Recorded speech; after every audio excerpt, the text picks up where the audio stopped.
Assalamualaikum warahmatullahi wabarakatuh. Ila hadratin Nabi Mustafa sallallahu alaihi wasallam wa ala alihi wa ashabihi al-kiram. Al-Fatihah.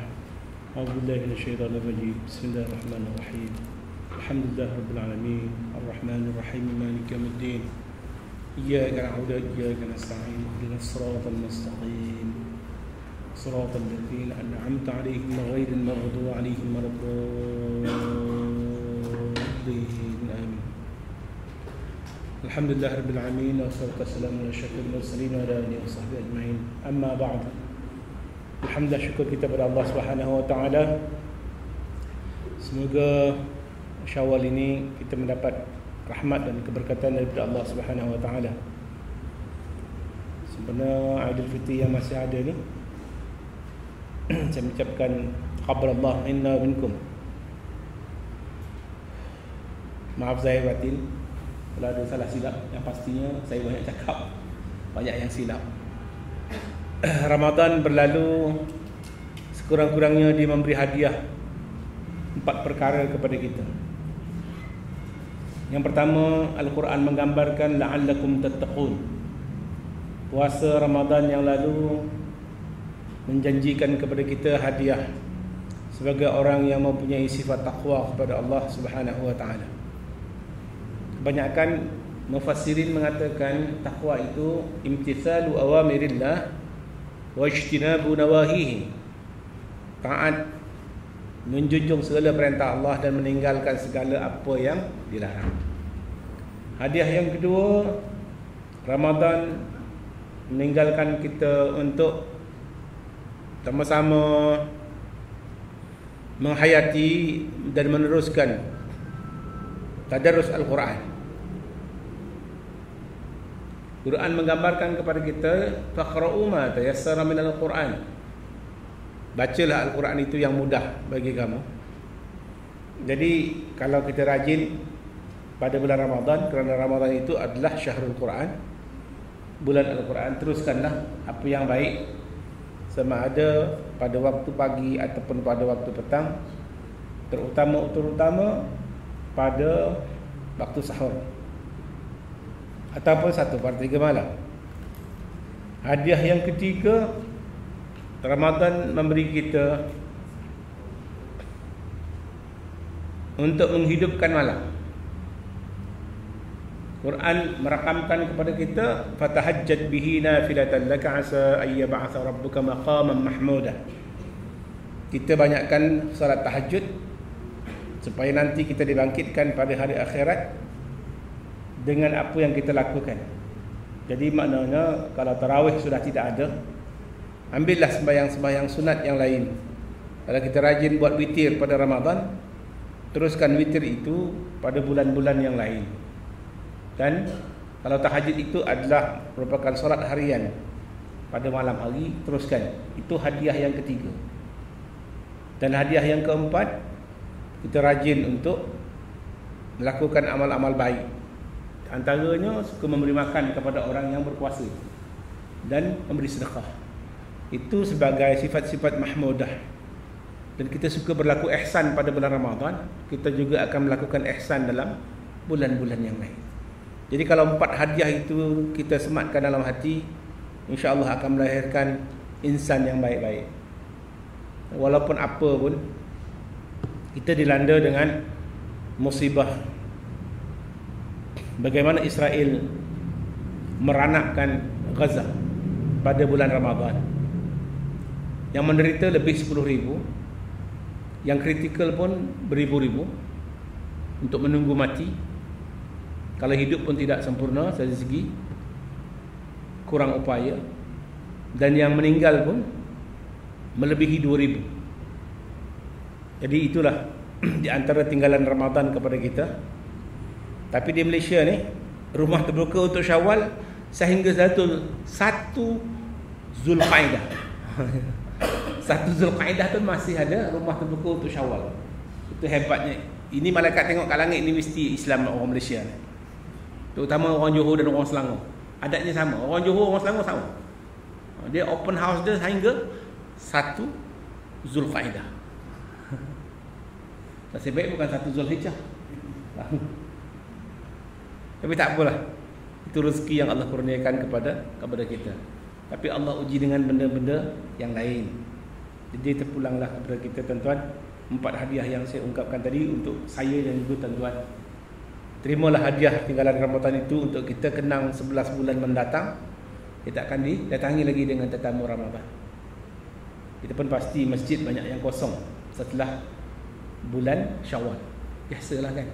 Yang ada cicak-cicak yang ramai cicak datang ke masjid. Dia boikot. Kita sambung pengajian kita tentang bab haji. Oleh kerana ada juga saudara mara kita menjadi tetamu Allah dengan ungkapan labbaik Allahumma labbaik labbaik la syarika lak labbaik innal hamda wan ni'mata lak wal mulk la syarika lak. Mengagungkan Allah, puji Allah. Allah yang menjadi maharaja, tidak ada syirik, tidak ada yang menyekutukan Allah. Dan dia berdoa dan munajat kepada Allah Subhanahu wa taala. Kita tengok yang atas tu. Innal hajja yahdibu ma qablahu. Hadama yahdimu. Sesungguhnya haji itu menghapuskan dosa-dosa yang sebelumnya. Kalau waktu kita muda 15 tahun sampai umur 60, banyak benda yang kita lakukan. Tertolaklah kalau dosa-dosa besar. Minum arak tidak, berzina tidak, derhaka mak bapak tidak, lari daripada perang tidak, bunuh orang tidak, berjudi tidak. Maksudnya kita tidak melakukan dosa-dosa yang besar. Maka semoga diampunkan. Janji Rasulullah, dosa-dosa yang sebelum kita menunaikan fardu haji itu akan diampunkan. Sabdanya lagi, man hajja falam yarfuth walam yajhal kharaja min dhunubihi kayaumi waladatuhu ummuh. Sesiapa yang menunaikan haji sedang ia tiada bercakap kotor dan tidak berlaku jahat, cakapnya itu lemah lembut dan sifat jahatnya tidak ada, ia keluar daripada dosa-dosanya, lalu ia suci seperti mana keluarnya ia seorang bayi di hari diperanakkan oleh ibunya. Bagaimana bersih baiknya orang menunaikan fardu haji. Bongkak macam mana pun, kalau dah pakai ihram, seperti mana orang pakai kapan. Mana kalau orang haji itu mati, dia tidak boleh dikapankan 3 lapis atau 5 lapis bagi wanita. Dia akan dikapankan dengan pakaian ihram dia, cukup untuk dia bertemu dengan Allah Subhanahu wa taala. Itu mulianya orang yang pergi haji mati ketika dia masih belum bertahallul untuk ihram, dia kena dikapankan dengan ihramnya sahaja. Sama ada lelaki atau perempuan. Jangan sibuk pula berbalah. Macam mana ihram ni baru atas satu, bawah satu. Amirul pun cari 5 lapis ihram. Besar mayat tu jadinya. Berbungkus je. Tak boleh. Dia hanya pakaian ihram dia. Jadi sebenarnya haji ni, saya pun pelik juga macam mana orang balik haji hatinya masih keras lagi. Sepatutnya haji itu menggambarkan satu klimaks dalam hidup dia. Dia akan berhimpun di padang Arafah macam padang mahsyar. Dia memakai ihram tak kira pangkat, darjat. Pakaian putih itu melambangkan kalau dia mati, dia akan dibungkus dengan kain kafan itu. Itu kehebatan. Jadi kalau boleh dia melembutkan hati kita. Jadi kalau kita pergi haji berkesempatan sekali atau 2 kali nanti, atau 3 kalinya, tidak ada perkataan-perkataan yang kotor dan juga perangai yang jahat seperti mana orang-orang fasik. Sabdanya lagi, al-umratu ila al-umrati kaffaratun lima bainahuma wal hajjul mabruru laysa lahu jazaa'un illa al-jannah. Ingat, satu umrah kepada satu umrah yang lain. Bulan 1 umrah, nanti bulan 8 umrah, ataupun bulan 6 umrah. Satu umrah kepada suatu umrah yang lain menjadi penebus dosa di antara keduanya. Dan haji yang mabrur itu, yang dimakbulkan Allah, tiada balasan selain daripada syurga.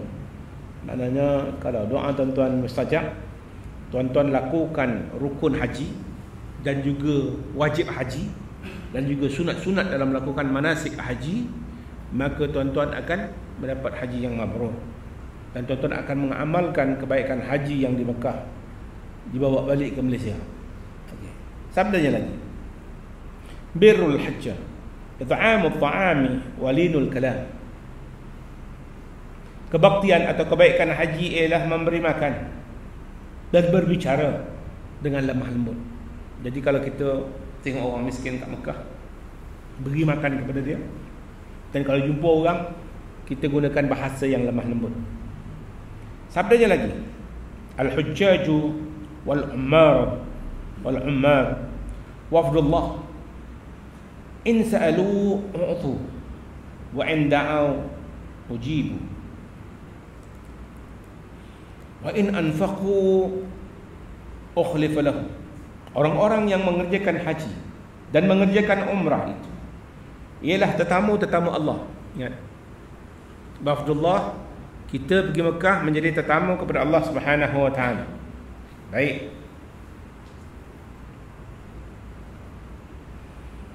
Sekiranya mereka itu memohon, iaitu memohon sesuatu kepada Allah, nescaya diberi. Jika mereka berdoa, nescaya dikabulkan doanya. Dan jika mereka berbelanja, nescaya akan diganti harta yang habis dibelanjakan. Ini yang digambarkan oleh Nabi SAW. Baiknya orang pergi haji, kalau kita buat baik, nescaya akan diberi sesuatu. Kalau kita nak berdoa, makbul doanya. Kalau kita memberi nafkah, meninfakkan harta belanja kita, maka Allah akan ganti harta yang hilang. Itu baiknya Islam. Sebab itu kadang-kadang orang tua kita suka berlomba-lomba banyak sedekah di Mekah. Tunaikan haji dengan wang yang halal. Kurang afdal kalau wang itu hadiah. Kurang afdal, ya. Tapi daripada langsung tak pergi, orang nak bagi hadiah, bagilah. Tapi yang halal. Jangan saya tikam ekor dapat 100,000 bawa 10 orang. Siapa yang bawa engkau haji, Ustaz Abah? Dia menang nombor Toto, nombor 1, first prize 100,000. Jadi bawa 10 orang. Sah tak hajinya? Sah. Tetapi tidak afdal kerana tidak ada keberkatan daripada manasik haji. Macamlah juga saya jumpa, saya curi dekat Angsana, saya buat semayang. Semayang saya sah. Tetapi pakaian yang saya gunakan itu haram. Maksud sah tu, saya telah ditaklifkan sebagai orang yang mukallaf untuk menunaikan fardu solat. Kewajipan itu lepas bagi saya. Tapi pakaian yang saya pakai itu haram. Nanti kalau saya berdoa, akan tertolak doanya. Tapi sah semayangnya. Begitu juga dengan haji. Di antara perkara-perkara yang dipesankan kepada orang-orang yang akan pergi menunaikan fardu haji ialah agar mereka berusaha menyediakan bekal yang bersih dan perbelanjaan yang halal. Allahu Akbar. Yang halal ya tuan-tuan. Hal ini hendaklah dipelihara sebaik-baiknya. Kerana naik haji dengan wang yang haram itu tetap tidak akan dikabulkan hajinya. Maksudnya takut-takut segala doa. Sebab haji ni amalannya banyak berdoa, munajat. Semua perlakuan haji akan disertai dengan doa. Tidak ada satu pun dalam bentuk menunaikan fardu haji. Di Arafah berdoa, di Muzdalifah berdoa, di Mina berdoa. Baik.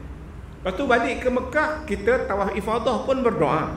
Sa'i yang kita buat pun juga berdoa. Jadi konsep haji itu adalah munajat, berdoa pada Allah. Bagaimana kalau badan dan jiwa jasad kita itu dalam keadaan haram, macam mana doa-doa kita nak dimakbulkan oleh Allah Subhanahu wa taala. Macam kita dalam dunia ni pun kadang-kadang pelik. Bila kita duduk masjid, kita bersalawat pada Nabi, kita baca Quran, sungguh tertib kita dengan Al-Quran, tertib kita dengan Allah. Tertib sayang kita selawat pada Nabi sallallahu alaihi wasallam. Tapi bila kita buka kopiah, buka jubah, buka serban, pakai blazer, pakai tie, pakai kereta mewah, dah cerita lain pula. Tak ada Nabi, tak ada Quran, tak ada Tuhan. Seolah-olah ada begitu. Ini kadang-kadang ada 3 je manusia ni tuan-tuan. Tuan-tuan bacalah Quran. Manusia ni tergolong kepada 3 golongan sahaja. Tak lebih daripada itu. Sama ada dia zalim ke, dia fasik ke, termasuk pada syirik ke, dia 3 golongan. Pertama, mukmin. Betul-betul dia orang beriman. Yang kedua, munafik. Lidahnya bercakap benda yang baik, tapi hati kesumatnya tidak menerima hakikat Islam. Itu munafik. Dan yang ketiga, musyrik. Musyrik itu termasuklah yang dikatakan orang kafir pun di situ, orang yang fasik pun di situ, dalam golongan-golongan itu. Ada 3 je golongan. Itulah tuan-tuan kalau kita gambarkan. Ada orang Islam berlaku zalim kerana dia baca Quran tapi dia tak percaya dan meyakini Quran. Itu termasuk golongan zalim dan munafik. Ada orang kafir memang dia engkar dengan Quran, itu kufur sungguh dengan Allah, termasuk golongan musyrik. Allahu Akbar. Jadi itu kita bimbang-bimbang tuan-tuan. Sebab itu kalau kita tengok dalam hadis kan, sebab apa kita digalakkan untuk sembahyang berjamaah subuh 40 rakaat berturut-turut atau 40 waktu berturut-turut, 40 hari lah. Jangan selang 40 hari, sebulan tu tambah lagi Amirul 10 hari tu kita konsisten. Demam tak demam pun pergi juga, lebat tak lebat hujan dia pergi. Kerana dia kata aitqun minan nifaq, untuk menghilangkan rasa bahawa kita bebas daripada sifat-sifat munafik. Orang yang sayang dan cintakan berjamaah subuh itu dan juga isyak adalah orang yang bebas daripada sifat-sifat munafik kepada Allah Subhanahu wa taala. Okey. Sambungan. Jadi bekalan haji kita ni mestilah benda yang halal dan juga bersih. Kerana naik haji dengan wang yang haram tetap tidak akan dikabulkan oleh Allah hajinya. Apabila ia mabrur, Tuhan atau ia menyeru Tuhan sesudah berihram, aku menyeru kepadamu ya Allah, wahai Tuhan, aku menyeru kepadamu Tuhan. Tuhan akan menjawab, labbaik wala sa'daik. Dikatakan apa? Bila kita berihram, labbaik Allahumma labbaik, Allah akan sambut bahawa Allah akan sambut labbaika wa sa'daika, maka bahagia engkau. Tapi bagi orang yang pakaian dan bekalannya haram, labbaika wala sa'daika, dengan maksud tidak ada guna suruhanmu itu wahai hamba-Ku. Zaduka haramun wa rahilatuka haramun wa hajjuka ghairu mabrur. Maknanya tidak ada guna suruhanmu itu dan tidak ada untungnya bekalanmu haram dan kenderaanmu dalam keadaan yang haram, dan hajimu tidak akan diterima. Kepada orang yang naik haji dengan wang yang halal, Allah Subhanahu wa taala menjawab seruannya, labbaik wa sa'daika zaduka halalun wa rahilatuka halalun hajjuka mabrur. Aku sambut seruanmu wahai hamba-Ku, aku akan gandakan keuntungan bagimu, dan bekalanmu adalah dalam keadaan yang halal, dan kenderaanmu adalah halal, maka hajimu adalah haji yang mabrur, iaitu diterima oleh Allah Subhanahu wa taala. Demikian menurut sebuah riwayat. Sayugialah hendaknya apabila seseorang yang naik haji, ia mengeluarkan perbelanjaan, dikeluarkannya dengan berlapang dada. Semua orang akan tunaikan fardu haji dengan berlapang dada, okey? Kerana semua perbelanjaan itu akan diganti di belakang hari dengan kebaikan dan keberkatan, dengan kemudahan dan rezeki yang luas. Baik itu tuan-tuan boleh minta rezeki yang banyak kalau duduk Mekah, di Arafah, Muzdalifah, Mina, ataupun di Multazam, ataupun di Maqam Ibrahim atau Hajar Ismail, tempat-tempat yang suci itu tuan-tuan mintalah. Tak salah kalau kita minta kaya dan rezeki yang halal, tak salah. Ya Allah, berilah aku kurniaan rezeki yang halal daripada perniagaanku, supaya aku boleh membelanjakan segala hartaku itu ke jalan-Mu ya Allah. Mana boleh. Jadi kalau tuan-tuan balik daripada haji, restorannya bukan 1, 3 kan? Lepas tu kalau ada 1 kuari jadi 5 kuari, kalau ada taksi 5 jadi 15 kan? Kalau lori 30 jadi 300, tak salah. Jadi kaya, tapi untuk infak fi sabilillah, itu untuk kebaikan dan kita minta keberkatan dengan kemudahan dan rezeki yang luas. Ada suatu riwayat mengatakan bahawa mengeluarkan perbelanjaan untuk haji sama seperti mengeluarkan perbelanjaan untuk sabilillah. Kita ni tak pergi perang, tapi kita curahkan duit 2-3 ribu untuk beli senapang, beli peluru, pergi ke Gaza. Itu juga adalah fi sabilillah. Ataupun kita tak mampu, cuma anak kita nak hantar kat Universiti Gaza dekat Palestin, dia nak mengaji, tak perang tapi dia mengaji, itu pun juga jihad fi sabilillah. Itu seorang sahabat. Kita kalau bagi duit, bagikan sahabat. Anak dia mengaji di Universiti Rasa. Walaupun dia tak pergi perang, tetapi dia tolong orang yang cedera, tolong orang yang susah, yang melarat, tak cukup makan, tak cukup pakaian, dia tolong. Itu juga fi sabilillah. Jadi sesiapa yang rasa kalau macam Amirul nak pergi Gaza, pergilah. Tapi tak perang pun tak apa, pergi sana tolong orang boleh. Tapi kalau ada bom meletup ke atas, tunggu je lah kat bawah, katanya. Kita tak minta untuk mati, tetapi kalau dia datang, maka dia termasuk orang yang syahid fi sabilillah. Untung tuan-tuan, kata kena reda. Tapi biasanya orang yang nak minta mati dalam keadaan dia jihad itu tak mati. Tak senang tuan-tuan. Okey. Mengeluarkan harta untuk perbelanjaan haji sama dengan fi sabilillah. Baik. Iaitu setiap dirham diganti dengan 700 kali ganda. Allahu Akbar.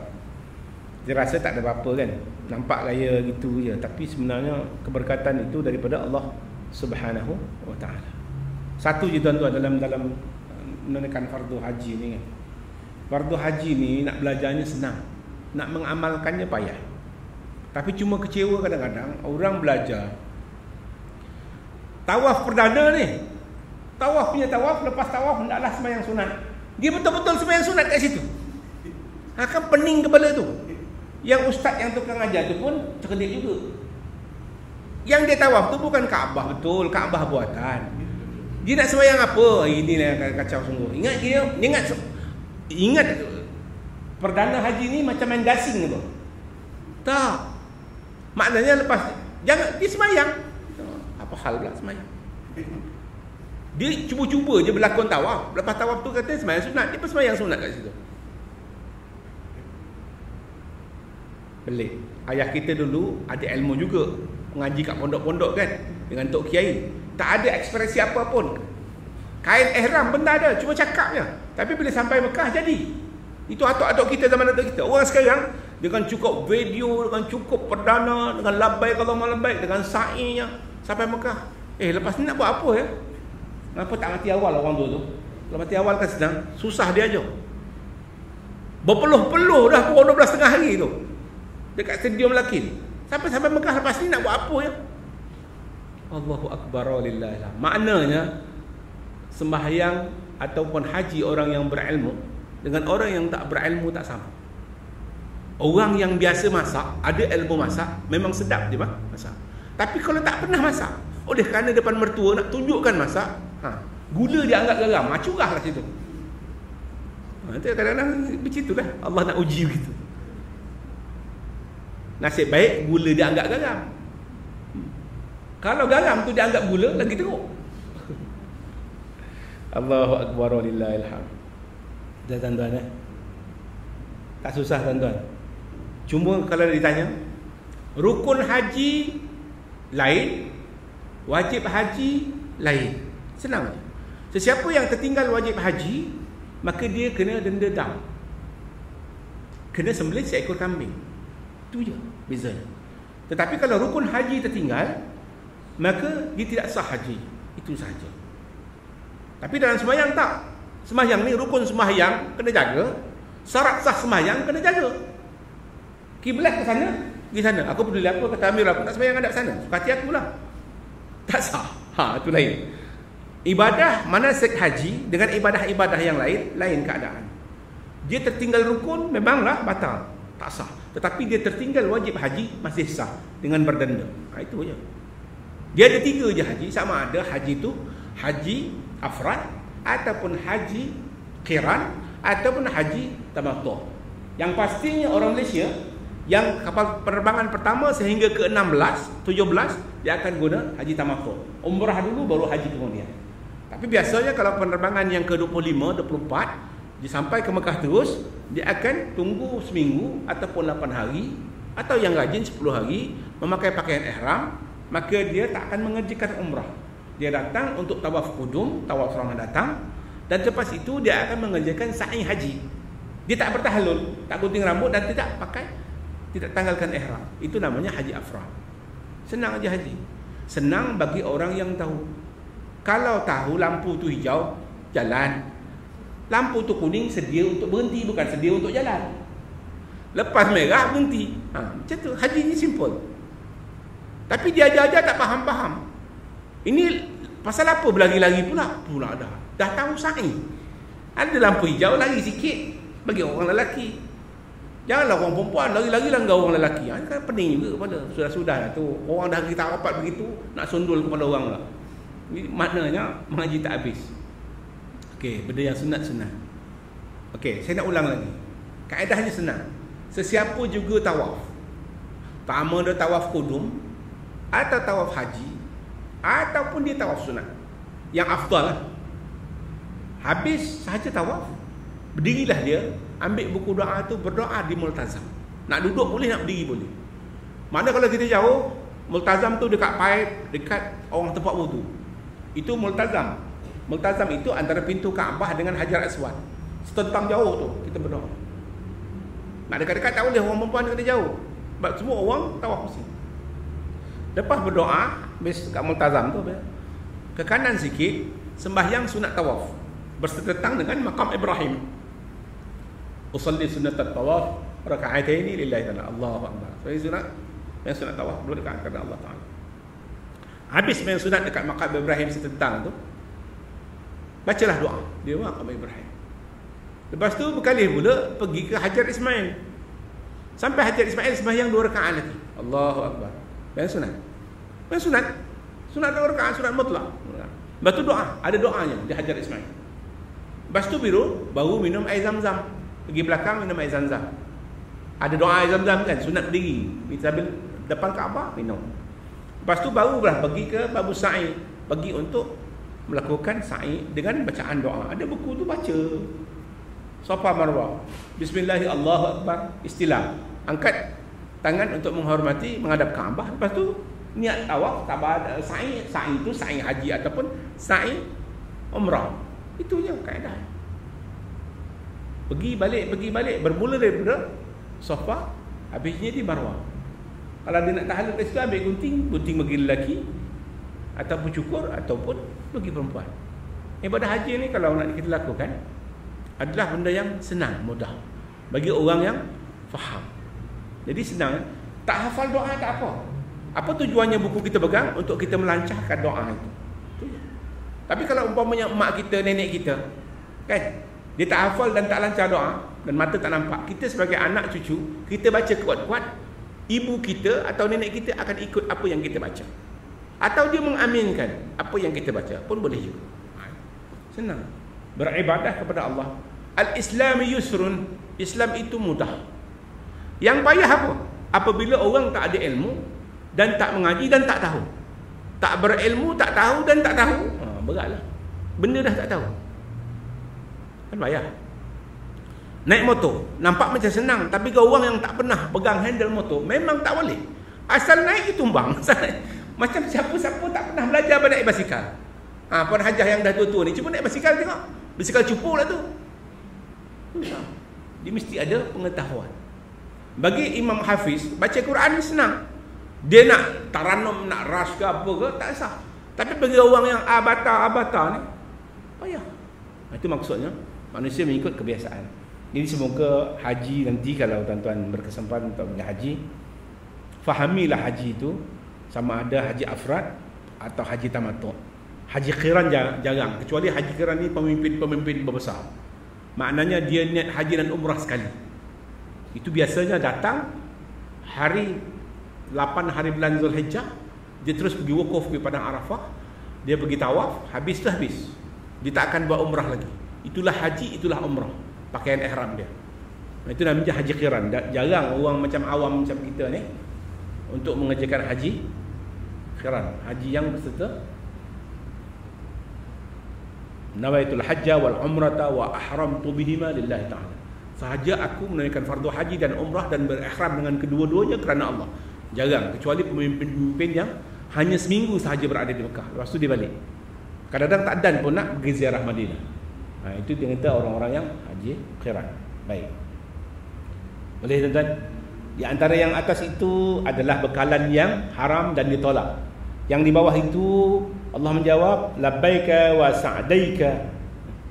Maka Aku sambut seruanmu wahai hamba-Ku, dan semoga kamu berbahagia. Tuan-tuan ya. Sambungan. Bersedekah ke atas fakir miskin di waktu haji berlipat kali ganda ya tuan-tuan. Jadi sediakanlah sedikit uang ketika kita umrah atau haji untuk kita hadiah dan sedekahkan kepada orang yang fakir miskin di sana. Cuma di Mekah itu kalau musim umrah tuan-tuan, pukul 3.30 pagi itu sudah ada anak-anak yang negro yang cacat kan, yang kaki tak cukup, tangan tak cukup, kan muka pun tak cukup. Dia tengah-tengah jalan. Tengah-tengah jalan dia, orang nak pergi masjid, tengah-tengah jalan dia duduk bersila gitu. Dia dengan bernasyid dah, wah. Ni negro-negro gelap. Anak kita tanya, "Abah, nasib baik kita lahir kat Mekah. Kalau kita lahir kat Mekah macam ni kat kita kalau kita miskin." Kalau kita miskin dia kata, kesian dia. Anak-anak kita yang kecil tengok kesiannya bahaya. Dah lah dia hodoh muka, cacat anggota. Pukul 3.30 pagi minta sedekah tengah jalan. Allahu Akbar. Tapi mungkin begitulah tuan-tuan. Faqirun fid dunia, mungkin dia fakir miskin di dunia. Mungkin Allah akan ganti sa'idun fil akhirah. Jika sekiranya dia tu sihat, akalnya, mukallaf dia, maka dia wajib semayang. Kita bimbang-bimbang 3.30 dia minta sedekah tengah jalan tu, dia sendiri tak semayang. Kita bimbang-bimbang tu begitu. Kalau dia tu majnun, adalah orang yang mahjub, orang yang tak difardukan, bukan mukallaf, maknanya akal tak sihat tak apa. Tapi kalau akal dia sihat, maka wajib dia semayang. Bimbang-bimbang takut dia tak semayang, sibuk minta sedekah. Itu yang kita bimbang. Dia kata di antaranya saqiyun fid dunya wa saqiyun fil akhirah. Takut dia malang di dunia, nasib dia juga malang di akhirat. Kita bimbang-bimbang gitu. Jadi kita doakan semoga mereka yang ada di situ lepas mereka minta sedekah itu menghadap kiblat sama-sama untuk sembahyang subuh. Kita husnuzan, kita sangka baik dengan orang yang fakir miskin. Semoga dia tidak meninggalkan fardu sembahyang. Andai kata orang yang naik haji itu seorang hartawan, maka hendaklah ia bermurah hati terhadap kaum yang fakir miskin. Ingat tuan-tuan, Rasulullah pernah berdoa, wahsyurni fi zumratil masakin. Ya Allah ya Tuhan, himpunkanlah aku di padang mahsyar nanti bersama-sama dengan kumpulan orang-orang yang fakir miskin. Saya pun juga bimbang. Kita 2-3 biji, nasib baik rumah satu, nasib baik orang rumah satu. Kalau naik rumah 4-5, susah juga nak berlaku adil kan. Tak senang. Macam Ustaz Fauzi, yang satu ni pun payah dah. 2-3. Ingat, orang yang hartawan bila jumpa fakir miskin, hendaklah dia mudah untuk bersedekah kepada mereka dan menghulurkan apa sahaja rupa bantuan yang diperlukan, sama ada pakaian, makanan atau wang ringgit, sama ada kepada mereka ataupun orang-orang yang lemah, yang terputus belanja daripada apa mana kaum muslimin. Okey. Dia kalau kita melihat ada orang-orang juga yang terlantar, yang hilang duit, dengan tujuan bila kita nak berbelanja tu bersedekah ikhlas semata-mata untuk mencari keredaan Allah Subhanahu wa taala. Kalau di Malaysia ni ada juga sindiket kan. Kita anggap di Mekah tak ada apa-apalah. Memang orang itu cacat, memang itu fakir miskin. Itulah tuan-tuan, bukan nak kata. Kita cakap inna akramakum 'indallahi atqakum. Memang orang kata gitu kan? Inna akramakum 'indallahi atqakum. Orang yang paling mulia di sisi Allah Subhanahu wa taala adalah orang yang takwa. Quran menggambarkan itu mudah untuk kita terima, tak apa. Kalau dalam hadis dia kata la fadla li arabiyyin wa la a'jamiyyin illa bittaqwa. Tidak ada kemuliaan orang Arab dan orang yang bukan Arab, sama ada dia hitam atau putih, cantik atau hodoh, kecuali orang yang takwa kepada Allah. Saya lah dengan tuan haji pergi Mekah, jumpa orang takruni, memang gelap sungguh, macam pakaian perempuan ni, tudung hitam. Tudung dia pakai tudung dan tak pakai tudung sama aja. Macam ni. Haji ni kan nampak kan, jubah hitam tapi muka masih nampak seri sikit. Ini je jubah dengan dia tu lebih kurang sama aja. Kalau tak ada lampu, orang apa yang ingat apa? Agak-agak haji kalau orang uji kita. Kan? Ji, jadikan orang takruni yang hitam legam ni sebagai menantu kita, boleh tak? Sebab Quran kata takwa, hadis kata takwa. Macam Abang Rahman boleh fikir 10 kali, mau takruni ni balik Malaysia Gelap gelita ni aku. Nanti saya nak tunjukkan kabar Abang Merul. Ada satu gambar kat tempat saya ni, kawan saya Arab. Nak tunjukkan. Mata dia hijau. Kulit dia putih. Saya ingat bukan setakat Ustaz Amirul. Ustaz Fauzi kalau kita tunjuk pun dia nak juga.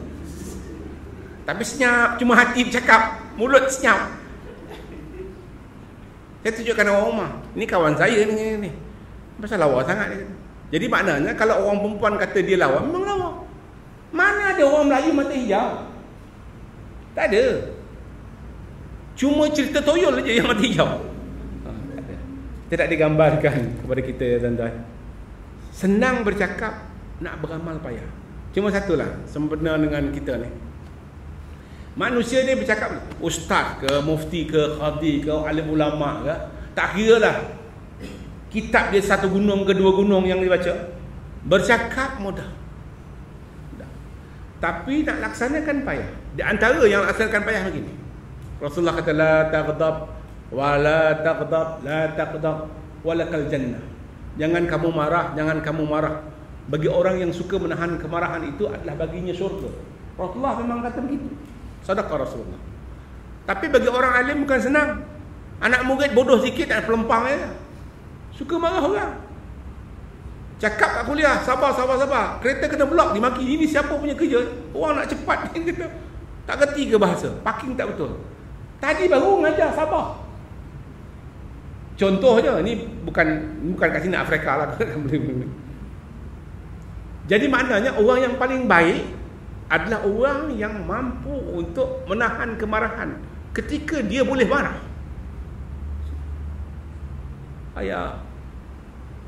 Perkara yang kedua, takut. Aku ni kalau aku kahwin ni dengan duit tak ada ni, aku takut tak bagi makan anak orang, payah ni. Takut. Ustaz nak gimana? Ke Gaza. Yang main-main ustaz. Walaupun kita tak pergi perang, kalau bom jatuh mati kita. Takut.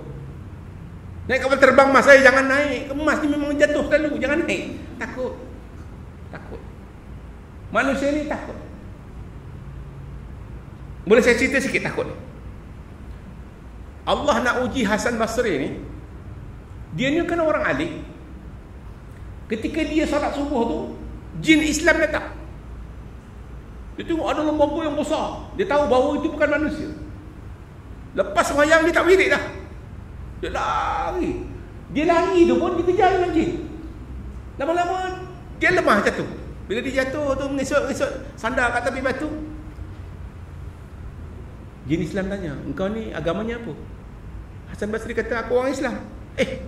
Engkau Islam, aku pun Islam juga. Jin tu kata, kan kita ni sama-sama makhluk Allah. Yang kau takut dengan aku pasal apa? Kan patut kita takut dengan Allah. Dibahasakan Hasan Basri. Ji pernah kena bahasa dengan jin? Tak pernah kena bahasa kan? Ini orang alim dibahasakan dengan jin. Maka Hasan Basri mengadu dengan Tok Guru dia, wahai Tuan Guru, aku ni banyak diuji Allah. Bahawa sepatutnya aku takwa, takut dengan Allah, bukan takut dengan makhluk. Jin Islam ajar aku. Insaf je. Sungguhnya jangan kita takut, walam yakhsha illa Allah. Quran ajar jangan kamu takut kecuali dengan Allah. Ini kalau kita dengan orang besar takut, orang yang berpangkat takut. Sebenarnya tuan-tuan, nyawa yang ada dalam seorang jasad macam Abdul Fattah As-Sisi tu, Allah pinjamkan sahaja. Mana ada orang pergi haji umrah disertai dengan beratus-ratus, beribu-ribu askar. Cucu Fir'aun kat Mesir. Aku cakap cucu Fir'aun ya. Kejahatan. Sampai kawan-kawan saya dia kata laknatullah Ibnu Yahud, Ibnu Kab Al-Khinzir dia kata. Sampai peringkat itu disebut. Kamu bunuh orang-orang Muslim di Raba'ah. 2000 lebih nyawa mati sebagai syuhada. Tiba-tiba kamu nak menebus dosa hanya semata-mata masuk dalam Kaabah. Itu bukan sifat seorang Muslim dan bukan sifat orang yang beriman. Wahai orang yang munafik kepada Allah. Dia kata kamu itu adalah orang yang jadi laknat. Macam-macam komen kat bawah tu. Jadi digambarkan orang yang macam mana hebat pun selagi dia manusia kan? Jasad yang ada itu adalah pinjaman Allah. Roh yang ada dalam masuk jasad itu adalah pinjaman Allah. Walaupun dia pangkat sebesar mana, walaupun dia general, walaupun dia pangkat, walaupun dia raja, maharaja sekalipun, itu hanya pinjaman nyawa itu dalam jasad manusianya. Tapi kita, Al-Quran kata walam yakhsha illallah, jangan kamu takut kecuali kepada Allah Ta'ala. Hasan Basri kena dalam sejarah hidup dia. Jadi jangan kita takut. Manusia ni suka sering takut. Kita jarang untuk bertawakal kepada Allah Subhanahu wa taala. Tuan-tuan, hari ini dunia cabaran banyak. Engineer berhenti, doktor berhenti. Berniaga. Bagi dia berniaga adalah sunnah Rasul. 9 daripada 10 rezeki. Doktor tinggalkan hospital. Dia berniaga. Cikgu tinggalkan sekolah, berniaga. Engineer tinggalkan kerjaya dia, berniaga. Kerana dia yakin bahawa usaha daripada titik peluh dia itu adalah halal di sisi Allah Subhanahu wa taala. Jangan takut tuan-tuan. Kalau kita berpegang betul-betul dengan tali Allah, dengan agama Allah, jangan takut kecuali Allah. Dan pegangan yang ketiga ini, jangan kita suka bersedih. Wala tahzan innallaha ma'ana. Sedih di Gaza apabila janda-janda ramai, anak yatim, kodong tangan, kodong 2 kaki, terlantar di sebuah katil. Ibu bapanya mati. Allah pinjamkan dia masih ada bernyawa. Kanak-kanak umur 9-10 tahun ni terlantar di katil, hilang tangan, hilang 2 kaki, masih ada 1 tangan. Itu pun berbalut kepala. Hilang semua keluarga dia. Di mana dia nak pergi? Wala tahzan innallaha ma'ana. Jangan kamu berduka cita. Allah masih ada. Kawan saya hantar satu mesej. Dia ni tangan sebelah kiri sahaja yang ada. Kaki 2 kodong. Tangan kanan juga tangan palsu. Tangan kanan tangan palsu, 2 kaki palsu. Hanya ada tangan kiri sahaja. Kalau balik tanya dengan anak dara kita, "Ma, kau nak tak kalau bersuami kan kaki palsu kodong macam Terminator, lepas tu tangan pun besi." Agak-agak anak dara kita nak tak bersuamikan orang begitu? 30 saat dia sekarang, saya bagi masa. Boleh jawab puan-puan hajah, nak bermenantukan orang yang 2 kodong kaki, 1 tangan kodong, hanya tangan kiri saja. Dalam Facebook saya tu, dia dukung baby. Ada wanita yang sanggup untuk menjadi isteri dia. Ini Arab ni, pejuang-pejuang ni. Hilang 2 kaki, hilang 1 tangan. Dia masih sempat untuk dukung anak dia yang dilahirkan daripada isteri dia yang solehah. Saya kata hebat. Masih ada jiwa wanita yang boleh menerima orang yang asalnya sehat tetapi kodong tangan dan kodong kedua kakinya, menjadi seorang ayah kepada wanita yang solehah yang melahirkan bayi. Saya kata hebat. Kita sendiri iman tak sampai peringkat sebegitu rupa. Itulah tuan-tuan, dalam dunia ni. Jadi kalau kita nak betul-betul jadi orang yang sakinah, yang tenang dalam hidup, yang tidak rasa iri hati dengan orang lain, pertama, kalau boleh kita pelihara diri kita daripada sifat marah, mengawal marah kita. Yang nombor 2, kita hanya takut dengan Allah. Dan yang ketiga, jangan suka berduka cita dengan kemiskinan dan musibah yang menimpa kita. Memang Malaysia ni susah, ada yang susah. Cost of living kita meningkat tinggi. Memang kita tak sekaya macam orang yang kaya. Tapi orang yang ada di Gaza itu lebih dahsyat. Dia bukan kehilangan keluarga, malah rumah perlindungannya pun tak ada. Kita masih ada rumah, kita masih ada kenderaan, kita masih ada suami isteri, kita masih ada saudara mara. Di sana tak ada. Hidup dia dengan Allah SWT. Wala tahzan. Jangan kamu suka dalam sesuatu musibah yang kita terima, jangan suka berduka cita. Sesungguhnya Allah bersama-sama dengan kita. Di sini tentang haji ini banyak pengorbanan. Haji ini adalah ibadah yang benar, klimak kepada orang yang biasa umurnya meningkat, dan dia akan menjadi tetamu Allah Subhanahu wa taala. Okey. Ditambah bersedekah banyak-banyak kalau boleh. Tata tertib seorang haji. Saya ingat sekat tu nanti boleh. Lepas tu nanti sambung lagi. Ngaji ni maklumlah lepas berat. Tapi kita pun pelik, iman kita sebenarnya Syawal tak kuat. Kuatnya bila Ramadan. Ramadan ni dah lah lepas buka kenyang. Lepas tu 23 rakaat lagi. Lepas tu baca Quran tadarus lagi. Lepas tu qiyamul lail lagi. Dia punya makam pahala berganda-ganda. Tapi bila Syawal ni makan je kerja. Pagi makan, tengah hari makan, siang makan, nak malam makan. Nanti balik ni ustaz tolong singgah, makan lagi. Sebenarnya orang kita ni di Malaysia mati sakit sebab banyak makan. Brigade Qasam tu Satu biji tamar dengan bekalan air sahaja. 21 hari mereka meninggalkan rumah mereka. Ramai yang syuhada mati, dan yang hidup hanya sebutir tamar dan juga seteguk air. Tapi Allah memberi kekuatan untuk berlawan dengan Israel. Saya kata, ya Allah, tuan-tuan tahu tak, yang pergi semua Khafan tu, semua berbaiat, semuanya hafiz Quran. Malam sembahyang tak tinggal, berjamaah, sentiasa baca Al-Quran. Dia bukan kepentingan untuk Arab Palestin. Aku nak membebaskan bumi Palestin Gaza ini adalah untuk agama Allah Subhanahu wa taala. Bila dia keluar berjuang tu, mencium bau syurga. Kita pergi angsana, bau cium perfume orang perempuan lalu. Dah lah cantik pakai miniskirt, ya Allah. Ini imam ni. Wanginya. Aku selalu berkawan dengan imam, jangan act lah imam, tak maaf. Kecuali Ustaz Fauzilah sebab dia muda.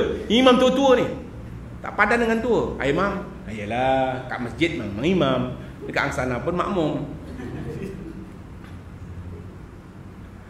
Ya Allah akbar walillah. Tata tertib seorang haji, seorang yang baik haji itu atau mengerjakan haji hendaklah bersifat lemah lembut. Memang Arab Mekah tu kasar, memang Iran kasar, memang orang-orang negro tu kasar. Jadi kita suka berlemah lembut, merendah diri dan sentiasa bertenang di dalam pelayaran haji atau perjalanan haji kita. Kalau dulu naik kapal lah, kerana ia sedang menuju kepada Allah, kepada Tuhan yang bersifat maha kuasa. Siapa yang berkuasa? Allah. Allah yang maha perkasa dan maha tinggi. Tidaklah seharusnya ia bersifat sombong dan mengangkat diri. Engkau tahu aku ni pegawai daerah, aku ni wakil rakyat tau, aku ni member parlimen tau, aku ni wakil sultan tau. Tak ada. Musim haji bukan pangkat yang dibawa, tetapi adalah jiwa raganya untuk menghadap Allah. Dan berlebih-lebihan dalam serba-serbi. Engkau orang tahu apalah tamar-tamar macam ni kau beli buat balik. Mana? Air kalau beli tamar, kalau tak 150 kilo, air tak beli tau. Action tu. Dia banyak duit, dia belilah 10 kilo, 20 kilo. Semua tamar yang 150, 120 kilo. Ada banyak duit yang kita ni. Dia belilah tamar apa yang patut, asalkan dia tamar. Itu contohnya. Kadang-kadang orang ni oleh kerana biasa dah cakap tinggi, sampai Mekah pun cakap tinggi juga. Dekat Mekah ni, tiang Mekah sana, ini balik ni sawit ni, dia kata dah 2 kali ni. Dia cerita pula keuntungan sawit dia kat Batu Pahat. Ada macam dia seorang ada sawit, orang lain pun ada juga. Lagi tu, itu belum kaya sangat. Belum macam Firaun, satu Mesir dia punya. Amboi, bagi sawit baru 20 hektar. Punya sombong, cerita sawit aja kat Mekah. Cerita buah tamar lah kat Mekah, sibuk sangat. Marah orang. Dia kata jangan berlebihan dalam serba-serbi untuk menunjukkan kekayaan. Kelak ia akan terusir dalam pandangan Allah. Kita bimbang. Kita minta maaf lah tuan-tuan kalau bahasa saya tak betul. Kadang-kadang manusia ni dia berbangga dalam pandangan mata manusia. Ustaz Abah kata diri dia bangga sebab orang semua puji, orang hormati dia. Tetapi ingat, bukan semestinya dari segi pandangan Allah adakah kita mulia atau hina.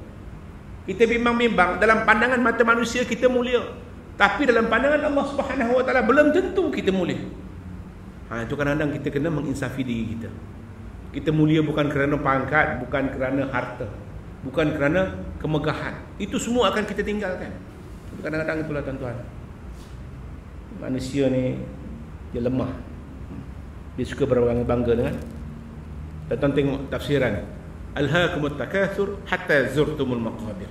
Manusia ni memang akan berbangga-bangga. Ingat, sungguhnya kamu ini akan berbangga-bangga dengan banyaknya apa? Banyaknya anak, banyaknya keturunan hebat kamu. Lepas tu kamu berbangga dengan harta kamu, kan? Kamu berbangga-bangga dengan pangkat kamu, kamu bangga-bangga dengan dunia kamu. Hatta zurtumul maqabir, sehingga kamu ni menemui kematian dan kamu menziarahi kubur. Kamu akan berbangga-bangga dengan keturunan, dengan anak, dengan pangkat, dengan dunia, dengan harta, sehingga kamu menemui mati. Bila dah sampai kapan kamu umur, bangkitkan balik kali kedua, dihidupkan, ma rabbuka, maka kita akan merasakan bahawa itulah hari yang tidak ada penyesalan. Nak nyesal pun tak boleh dah. Innamal hajju ash'asu akbar. Orang dulu pergi haji naik unta, naik keldai. Okey. Artinya orang-orang haji itu adalah orang-orang yang berkeadaan kusut masai. Serba-serbinya tidak terurus. Kerana kalau daripada Yaman 600 km naiki unta, 1 bulan baru sampai dengan ribut pasir semua, kusut masai rambutnya, mukanya memang tak mandi. Kalau perjalanan sebulan daripada Yaman naik unta tu dulu, memang tak mandi. Dengan tak mandi, dengan kena debu pasir itulah, memang dia kusut masai. Tapi dia menyerah diri kepada Allah Subhanahu Wa Taala. Itu sebabnya tuan-tuan, cantiknya kita ni bila kita ada air, kita mandi, kita berhias, makin cantik. Tapi sebenarnya cantiknya daripada dalam. Walaupun orang yang pergi haji itu kusut masai, kena debu pasir, tapi hakikatnya untuk bertakwa, menyerah diri kepada Allah Subhanahu Wa Taala. Memang diungkapkan oleh Nabi, As'asul Aghbar memang kusut masai wajah orang yang pergi haji kerana terlalu lama dalam perjalanan padang pasir. Rasulullah SAW berangkat ke haji dengan menunggang kenderaan. Kenderaannya yang tu lah, beralaskan tikar yang buruk. Tengok ya tuan-tuan, zuhudnya Nabi SAW. Harganya tidak sampai 4 dirham sahaja. Selagi seorang haji itu merendah diri, menunjukkan kemiskinannya dan serba rendah dan mudah untuk mengharapkan keredaan Allah Ta'ala, maka sikap serupa itu adalah lebih baik, lebih bersih, lebih sempurna dan lebih mulia dalam pandangan Allah Subhanahu Wa Ta'ala. Jadi kita nak gambarkan tuan-tuan, kalau tuan-tuan pergi haji, janganlah pangkat CEO yang ada, janganlah pangkat yang besar-besar yang ada, janganlah sebut gaji 150,000 sebulan tu atau 250,000 sebulan itu menjadi kebanggaan di kalangan kawan-kawan. Oh, dia ni orang hebat, dia ni orang hebat.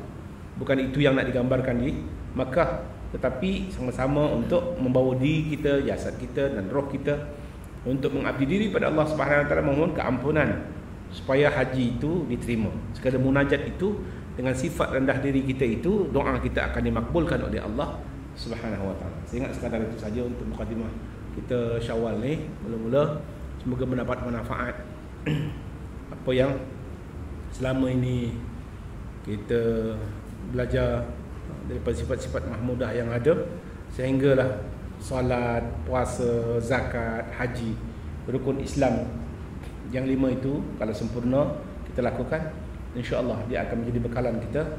Wa ma tuqaddimu li anfusikum min khairin tajiduhu 'indallahi wa khairan wa 'azama ajra. Dan Quran menggambarkan apa yang kita lakukan dalam umur kita di dunia, kamu akan dapati nanti ganjaran yang besar di sisi Allah Subhanahu Wa Taala pada hari akhirat. Saya ingat sekadar itu saja. Subhanakallahumma wa bihamdika asyhadu an la ilaha illa anta wa astaghfiruka wa atubu ilaik. Bismillahirrahmanirrahim. Al-'asr innal insana lafi khusr illa alladhina amanu wa 'amilus solihat wa tawassaw bil haqqi wa tawassaw bis sabr. Assalamualaikum warahmatullahi wabarakatuh.